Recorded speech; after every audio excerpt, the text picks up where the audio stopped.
عمرك فكرت ليه البلد مش بتطبع فلوس كتير وتحل الأزمة دي؟ طب جه في دماغك قبل كده ليه كل حاجة بالدولار مش بأي عملة تانية؟ مع ان الدينار الكويتي والريال العماني وكمان الدينار البحريني هم اعلى 3 عملات في السوق، وكمان الدولار اقل منهم بكتير. رغم كده هتلاقي ان امريكا هي اللي متصدرة العالم اقتصاديا، ودولة زي الكويت هتيجي رقم 45، ولو جيت بصيت على رقم 2 و3 هتلاقيهم الصين واليابان اللي سعر عملتهم قليل جدا لو قارنتهم بباقي دول العالم، لدرجة ان الجنيه المصري بتاعنا اللي بيغرق دلوقتي بيعمل 5.5 ين ياباني. طب هتقولي ده ازاي؟ هقولك وباختصار ان اليابان والصين من اكبر الدول المصدرة، وده بيخليها تقلل قيمة عملتها عن عمد عشان تجذب باقي الدول انها تشتري منها، فعجلة الانتاج عندها تزيد فهتكسب اكتر وتبدأ تزدهر اقتصاديا اكتر واكتر. وقبل ما احكي لك عن اللعبة اللي لعبتها امريكا على العالم كله، تعال نعرف مع بعض ازاي العملة بدأت. وبتبدأ الحكاية لما ظهرت عملات ما قبل التاريخ، وكانوا بيستخدموا جلود الحيوانات والملح والأسلحة في عمليات المقايضة. ومن حوالي 1100 سنة قبل الميلاد انتقلت الصين من استخدام الأدوات الحقيقية والأسلحة إلى استخدام أدوات معدنية على شكل دايرة، ودي كانت البداية الفعلية لأول عملة معدنية. وعلى الرغم من إن الصين كانت أول بلد تستخدم العملات المعدنية، لكن أول صك للعملة المعدنية كان من 5000 سنة في بلاد ما بين النهرين.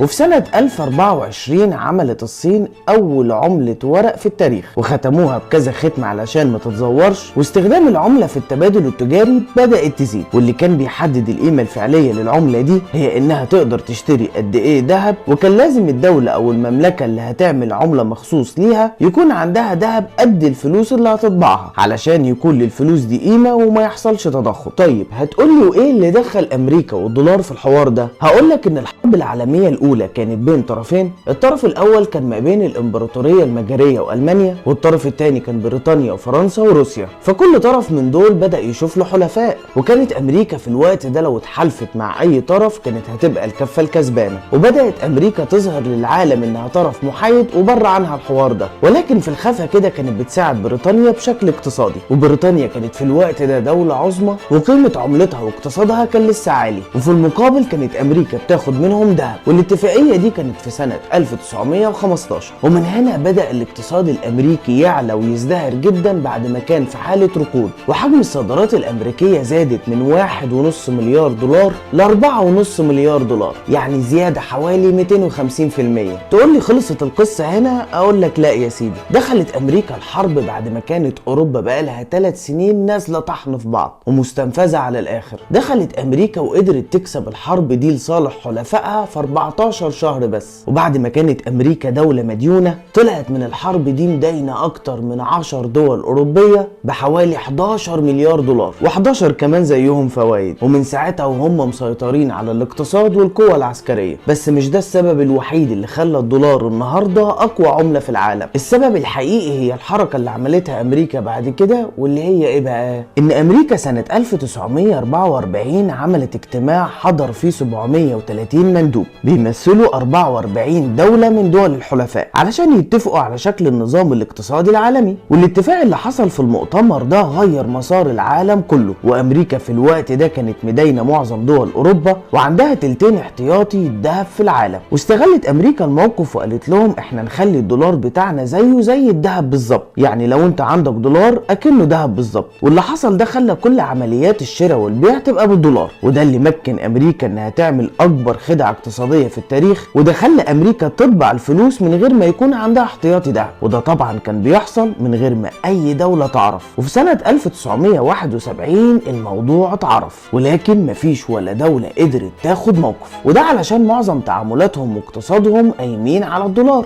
وعلشان كده فضل الدولار مسيطر على الاقتصاد العالمي لحد النهارده، رغم ان هو مش اعلى عملة، واعلى 3 عملات هم عملات عربية. وده علشان دول الخليج بتعمل كده علشان تحافظ على معدل التضخم. وكمان سعر المنتجات اللي بتستوردها من بره بيبقى سعرها ارخص على المواطن في البلد دي. طب هتقولي ليه مصر ما تعملش كده؟ هقولك علشان ما ينفعش، لان الموضوع مش سهل، وجزء كبير متوقف على موضوع الاستيراد والتصدير. ودولة زي مصر فاتورة الاستيراد بتاعتها اعلى من فاتورة التصدير، فبالتالي احنا بندفع دولار اكتر ما بيجي لنا دولار، وده مع الوقت بيقلل الدولار في البلد، وده للاسف بيخلي العملة بتاعتك تقع قدام الدولار. ودي كانت كل التفاصيل اللي بين السطور. ولو وصلت لحد هنا ما تنساش اللايك والشير.